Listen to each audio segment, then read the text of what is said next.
name is Caroline Conlon, and today I'm going to be talking about the Afghanistan War and the personal experience I had with it. So let's get started.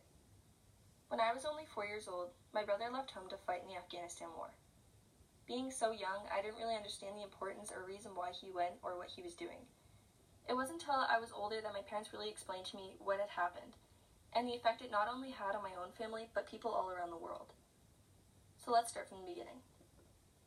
A group called the Taliban controlled most of the country since 1996. During this time, they allowed an organization called Al-Qaeda to have training camps there. On September 11, 2001, 2 planes crashed into the World Trade Center, and this became known as 9/11. People all around the world woke up to the news of a plane carrying 92 passengers crashing into the North Tower. Just minutes later, a second plane crashed into the South Tower with 65 passengers. After the second plane, terror spread as people realized this was no accident. My parents say they remember seeing it on the news that morning, and as soon as the second plane hit, my dad said, "One of our sons could be going to war." Within hours, the towers collapsed and 4,000 people died. So how did this start a war? Well, the United States believed it was head of Al-Qaeda, Osama bin Laden, who was behind these attacks. There was a lot of pressure on the Afghan leaders to hand over Osama bin Laden. But when the Taliban didn't do this, the United States decided they would use their armed forces, and so they did. After the terrorist attacks, many countries joined the United States in what became an international coalition to destroy the Al-Qaeda terrorists.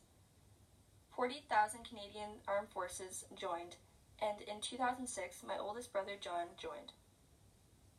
I remember seeing him off at the airport with my family and thinking he was like a hero. While he was gone, he would send home letters and postcards.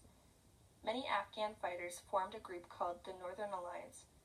With the help from the coalition, the Taliban were quickly driven out of the capital city. But even today, Afghanistan remains a really dangerous place.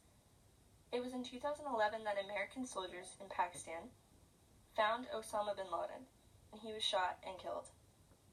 British troops and forces from other countries are still in Afghanistan, trying to help the government build a stable nation. So where are we now? Well, United States and the Taliban came to an agreement.